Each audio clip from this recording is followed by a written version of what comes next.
Hello everyone, good evening. I'm Sedi, college student. If I makareceive ng ampaw na 1 million, I will be using it to invest assets and income generating assets. And then along the way, while kato ng mga assets kay nag-produce of income, then I will slowly pay all the debts na exist. And at the same time, if mawala na total ng mga debts, then ang mga income na mga magsunod kay Moto, share sa other people, sharing blessings sa uban, and at the same time, use it for the furtherance of kingdom ni God. Amen. Thank you. Isa pa, dalawa pa. If you had 1 million peso apa, what would you do? Use the mic. Shine, send it the mic, guys. It's just a break, guys. Fun question. Anybody? No? Hello, good evening everyone. So my name is May. So if ever I will receive 1 million na ampaw is 10% of it kay tithes na ako, and then the remaining would be first person ako asa padulong ni Lord ihatag tong money because it's all His naman. That's all. Thank you. I didn't understand. Joke lang. Pero okay lang. 10%. So that's good, di ba? All of us have a plan if we had 1 million pesos sa ampaw. Di ba? So, did you know na there's a negative connotation pag ampaw? So, in Manila, we negatively use ampaw. So, ang ampaw, negative ampaw is a bad ampaw. It looks good on the outside, kasi red, but there's nothing of value inside. So, example is the ghost projects that we've been finding, di ba? Looks good on the outside, tapos nung nag-inspection, wala pala. Ghost project. That's what we want to avoid, bad ampaws. So, I'll move on to the parable of the talents. Some of you already know this, advanced Christians na kayo. But for the first timers, I'll read Matthew 25, 14 to 15. For it will be like a man going on a journey. He called his servants and entrusted them to his property. To one he gave 5 talents, to another 2, to another 1, each according to his ability. Then he went away.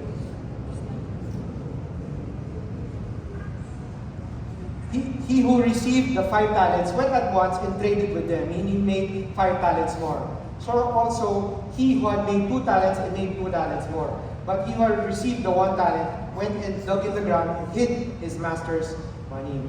So some of you know this story na yung 5 talent, 100% ROI, double. So it's God's heart talaga is to double your money. Diba? Number 2, yung 2 naging 2. 100% ROI. So sana yung business nyo, nag 100% ROI rin. Or like for me, when I invest in a stock or gold, silver, or crypto, I look at 100% yung take profit ko or yung TP. Pero yung 1, he did nothing with it. Now after a long time, the master of those servants came and settled accounts with them. And he who had received the 5 talents came forward, bringing 5 talents more, saying, Master, you delivered to me 5 talents. Here I have made 5 talents more. His master said, Well done, good and faithful servant. You have been faithful over little, I will set you over much. Enter into the joy of your master. And he who also had 2 talents came forward and said, Master, you delivered to me 2 talents. Here I have made 2 more. His master said, Well done, good and faithful servant. You have been faithful over a little, I will set you over much. Enter into the joy of your master. So, if you notice, pareho, 100% ROI, pareho sagot ng master, which we know, it's God naman, di ba? So, enter into the joy of your master, kasi faithful ka. Pero ito na, yung 1 coin. Master, I knew you to be a hard man, yung lazy guy. Sabi niya, you're reaping where you did not sow, and gather where you scattered no seed. So I was afraid, and I went and hid your talent in the ground. Here you have what is yours. So there are also lessons we can learn from the wicked servant. Number 1 is, he had a bad view of God. Not a lot of churches teach this, pero syempre, sabi niya, hard man yung master. So some people that I'm ministering to, kasi my inbox is filled with finance questions when I appeared on TV, like humingi sa tulong. Some of them have a bad view of God. kaya they're not receiving their blessings. Why? If I had a bad father and a bad provider, why would I see God the Father as a provider? Kaya nahaharang yung blessings nila kasi may daddy issues sila. That's why. So, some of the people I minister to, malalim yung hugot. So, no matter what business they put up or career they change, di sila maka-breakthrough. Why? Bad view of God. So, you have to get healed from that. And CCF has a lot of programs. May Glorious Hope, may Inner Healing sa Manila. I think meron din dito sa Davao, di ba?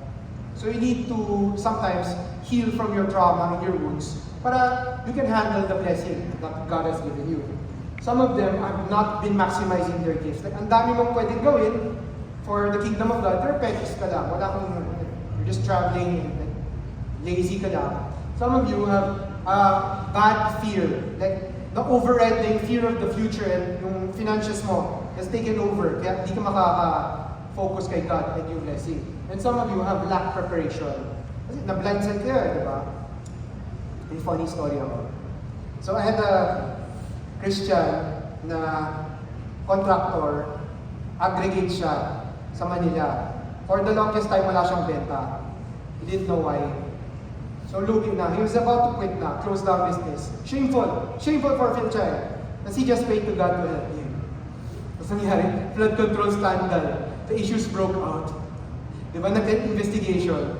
So what happened? The contractors who did not have the project suddenly ordered a lot of aggregates from him. Nag-bulk order. Inubos yung bundok.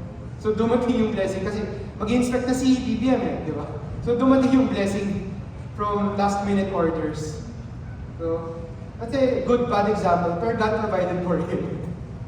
Then it can happen to you.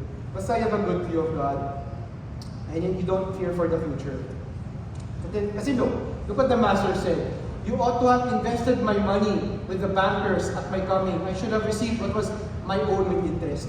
Ano ba ang banking? 4% net?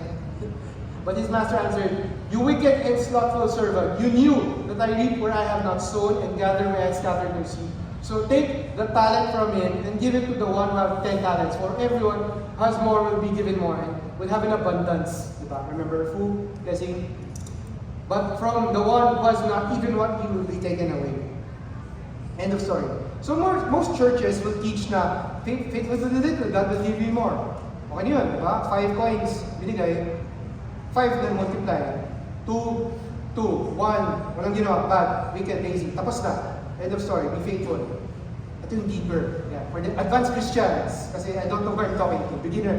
Advanced Christians, yan, taas kamay. Yung 1 coin na nakuha sa tamad, binigay sa 10. That person who had the 10 did not even ask for that 1 coin. Yung master yung nagbigay. So it's true. If you're faithful with the little, God will give you more pa. Look at the 1 coin, no?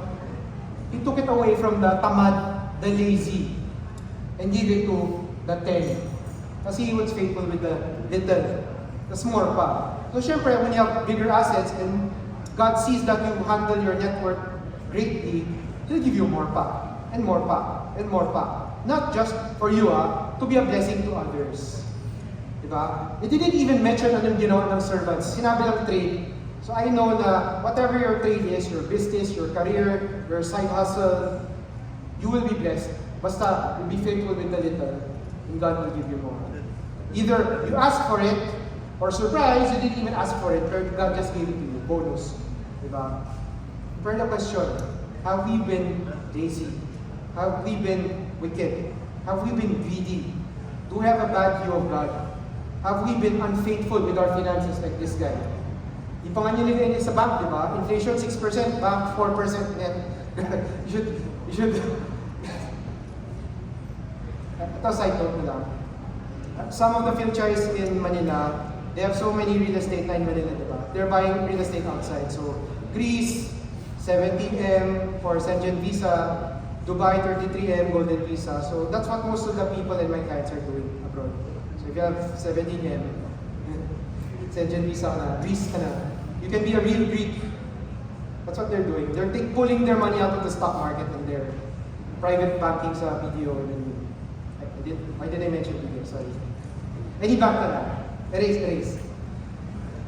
Kasi, Psalm 24:1, the earth is the Lord's and everything in it, the world and who live in it. He founded on the seas and established beneath the waters. So we're going back to blessing. Genesis 1. Bakit? Kasi God owns everything eh. This is one of the main messages na pinupukpok ng CCF.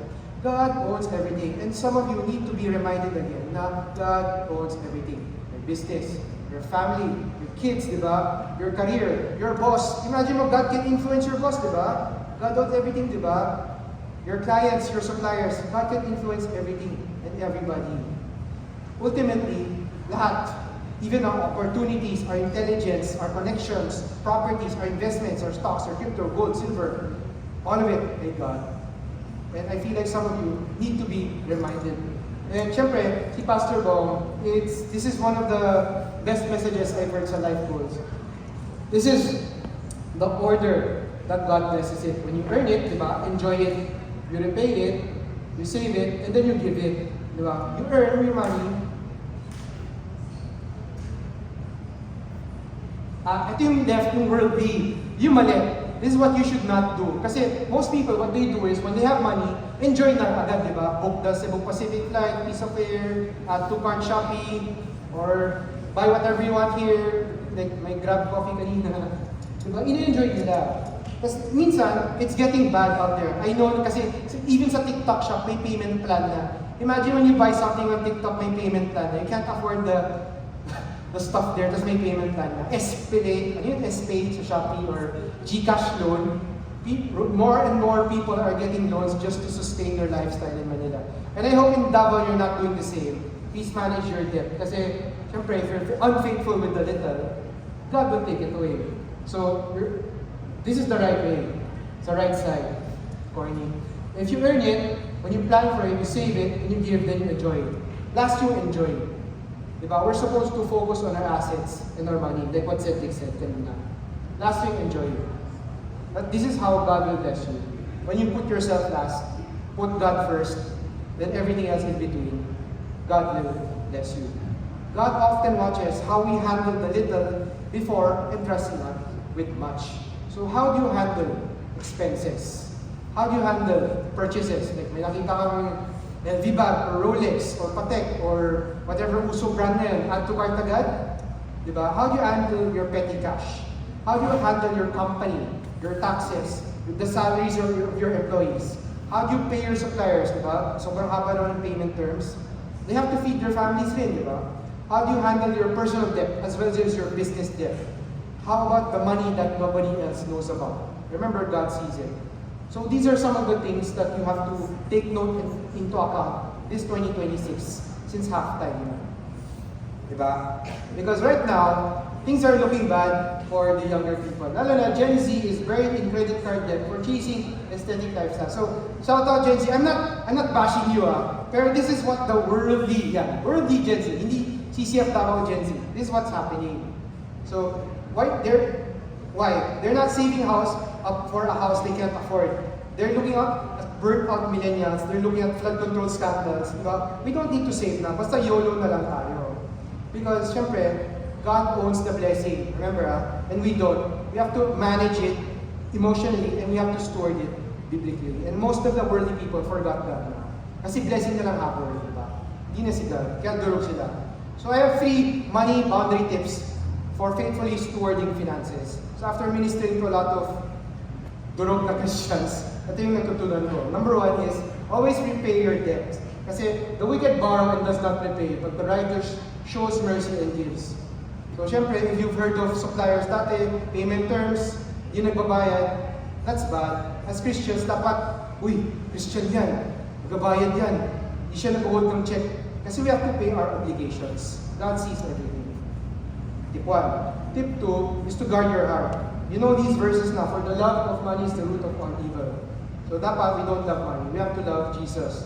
Money is just a tool. Money is neutral. Alam niyo ito, and not every opportunity with ROI is from God. You have to discern which opportunity is for you.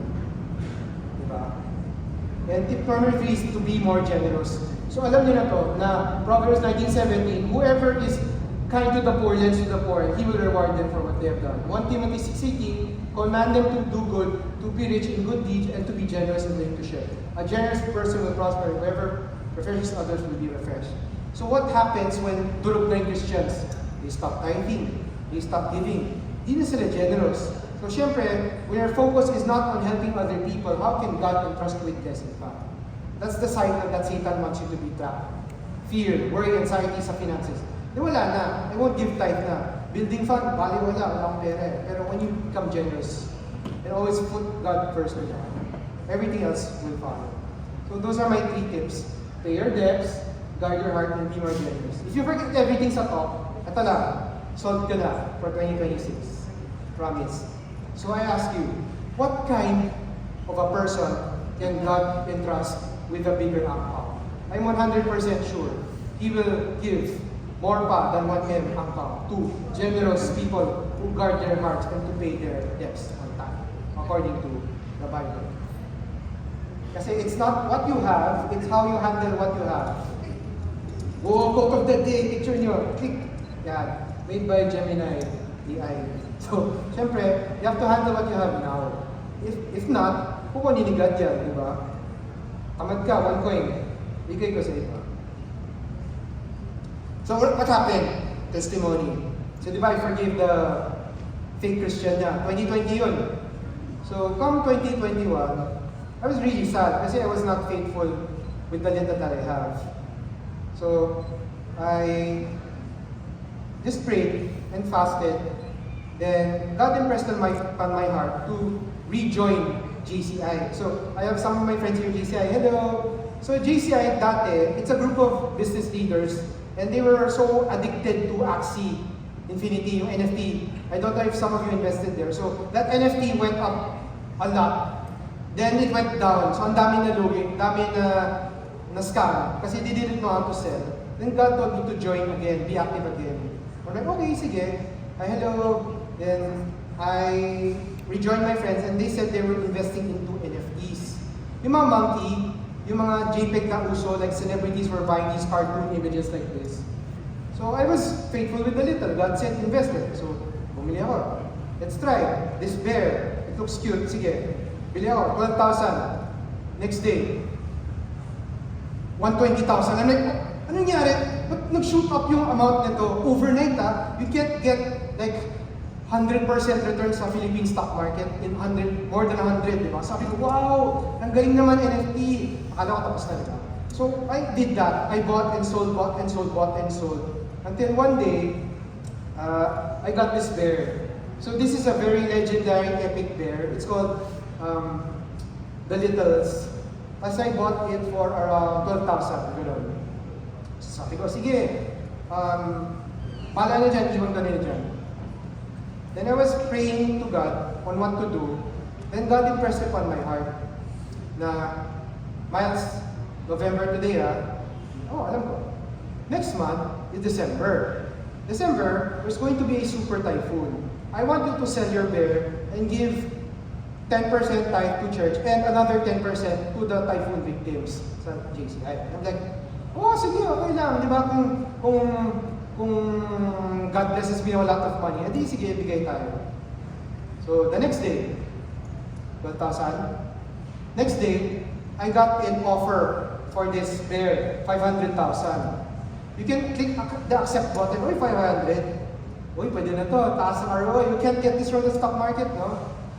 For the Holy Spirit convicted me, don't sell muna. I'm like, okay, sige. So, syempre, Sunday morning yun, worship muna. CCF message. After the message, pagbalik ko, buy offer, 6 million pesos. Like, what the wow! 6M? Pre-sell na yan, sell na, di ba? Ilang percent ROI yun? That's a lot, di ba? So, praise God. Nabawi ni God lahat ng losses ko sa nakutang from the evil Christian. And then, na-convict ako. What did we say, Miles? 10% church, 10% offering. Typhoon victims, diba? That's the real test. If you're faithful with the little, God will give you more, diba? Oh, eto na may more. What will you do? Rolex agad, Ferrari agad, or you can't buy Ferrari with 6 million. Porsche mo na. Porsche agad, diba? Or, remember your assignment. God gave it to you, di ba? Sige God, bank transfer, done. I'm like, I put it there sa bank. If walang typhoon dumating December, I'll take the money back, di ba? Kasi November pa lang eh. Never nagkaka-typhoon December. Typhoon Odette comes. Super typhoon December.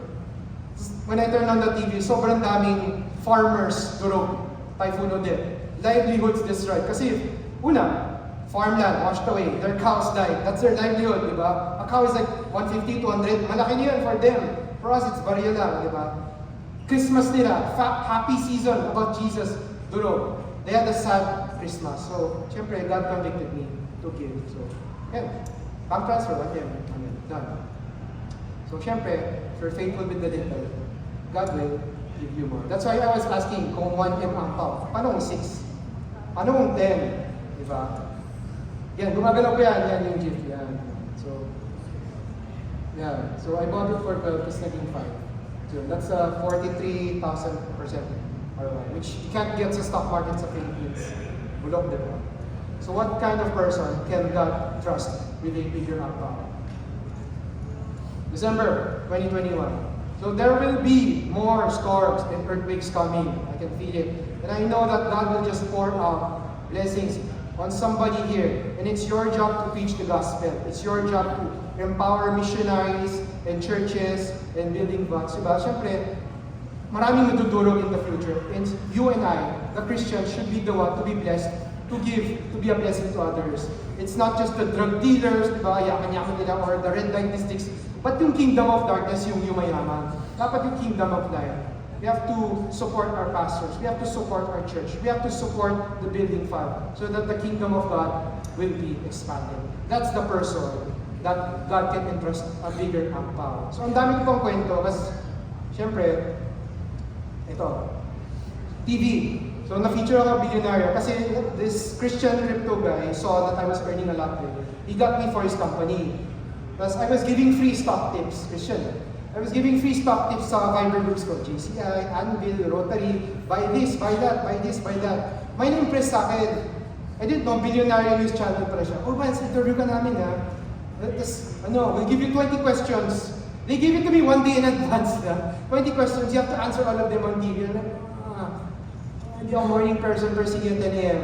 And one of the questions was, if you were to invest in the stock market now, what stock would you buy? And I'm like, no one knows that answer, di ba? Mapapahiya ako on TV if I give out bad answers. So I pray, God, ayoko mapahiya. Please give me stock tips so that I can share it with other people para hindi kayo mapahiya. So God impressed upon my heart. Stock number 1, ICTSI. ICTSI is Razon Sports. So when I was on TV, 500 yung price. It shot up to 1,000. Na-news yun, 1 trillion, trillionaire si Razon. So, praise God, diba? So, I didn't look crazy on TV. Tapos, syempre, nag-invest rin ako.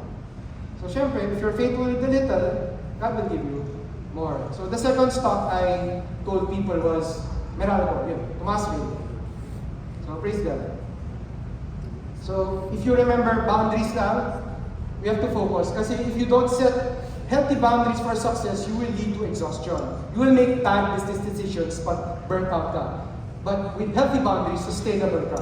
Kung generous ka, and you don't have healthy boundaries, you will just enable bad people. Like my friend, tinakbuhan ako, di ba? But if you be generous with the right boundaries, with the right people, you will experience the joy of God. Kasi makita mo the kingdom of God is expanding with your contribution. If you're bad with boundaries and relationships, they will just distract you from your assignment. Turog finances mo. But if you have healthy boundaries, you will be around wise people. Like the people who invited me sa NFT.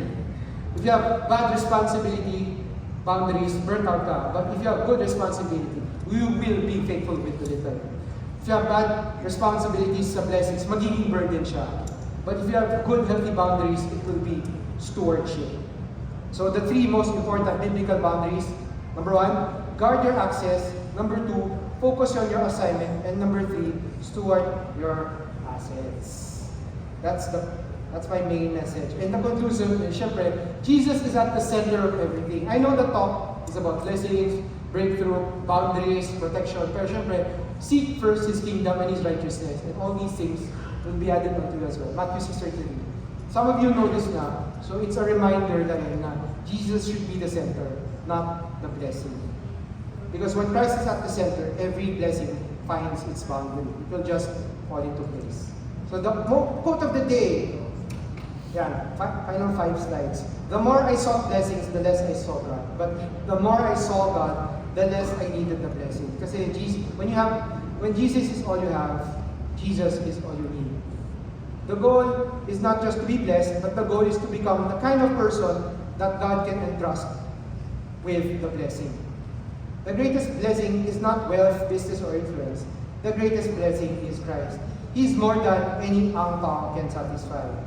We are not blessed so others can see that we have a lot or Christians tayo. I know some CCF ganun. I want to show people na Christian ako, kaya God bless me. Mali yun. Wrong teaching yun. When Christ is at the center, every blessing will find its boundaries. And this, because we are blessed to be a blessing to others, then people will see na Christian tayo. Kasi we're always blessing other people. Yun. So, tonight, I wanted to close in prayer. I feel like some of you, I don't know if some of you need prayers for healing. So, if you have pain, or I don't know if you have psoriasis, gano'n. Kasi syempre, the attack of Satan is to keep you sick. God does not make you sick to teach you a lesson. Satan will drain your finances, di ba? Mataas medical bills nyo. Para you can't give to the kingdom of God. So, is anybody here in pain or may sakit? We'd love to pray for healing lang. Just raise your hand. Meron ba? Meron? 1, 2, 3. So, yun sa likod. So guys, let's stretch our hands. Let's pray for the people na who need prayers for healing. Lord, we just pray for healing to flow in Jesus' name. We just cancel all of the sickness, disease, and the assignments of the enemy against your life. So yung pain, yung inflammation, or whatever sickness it is, we just command it to leave right now in Jesus' name. We just cancel all of the curses and attacks of the enemy against your life in Jesus' name. Amen. Number 2 is, if you would like to recommit your life to Jesus, kasi I feel like some of you have walked away. Like, dati Christian kayo, on fire pa ngayon, parang petics na lang, or give up to the church. It's not an accident you're here. So I'd like to pray for you. So guys, let's just bow down and close our eyes. If you'd like to rededicate your life to Jesus, or give your life to Jesus, just raise your hand. Diba? I'd like to pray for you. 1, 2, 3, 4, 5, 6, 7. Praise God for raising your hand. So I'll pray for you. Lord Jesus, you see the hands of the people here today, Lord. We're sorry that we have placed our problems number 1 and not you as number 1. We're sorry that we're placed our worries and our fears and everything else that's not pleasing to you as number 1. We want to rededicate our lives to you and make you number 1 again. Holy Spirit, just come into our lives and we just restore the joy of the Lord in our lives. In Jesus' name. And finally, I'll pray for a blessing for all of you. So Lord, I just want to thank you for bringing us into this auditorium, Lord. It's not an accident that we're here, Lord. I pray that you may bless all the people here, Lord, to be a blessing to others as well. Just release the creative ideas, the new business ideas, Lord, the new opportunities, the sales into their businesses or into their careers, the right clients, the right suppliers, the right government connections for everyone here in Jesus' name. I pray that you may bless everyone here to be a blessing for others, Lord. I pray that you may just remove the worries and the fears and the idolatry of money away from the hearts of the people in Jesus' name. I pray that you may just loose the fruits of the Holy Spirit, the love, the joy, the peace, the patience, the kindness, the goodness, gentleness, self-control, and faithfulness upon everybody's hearts here as well. And we just seal this prayer in Jesus' name. Amen. So thank you guys for inviting me. Remember, so if you like that and you want to follow our socials, CCF Filchay Davao. If you have a testimony or you want to share a story, just send a DM there. And if you want to volunteer, socials. That's it, guys. Just follow, then be active. Kasi alam ko, Ed and Jack will bring in more speakers. It's fresh here. I'll help bring more speakers, no problem. We'll pray for you guys as well. So God bless you guys. Thank you. Brother Mike. Brothers and sisters, we have a 10-minute break. You can go to the bathroom or grab some drink or some snacks.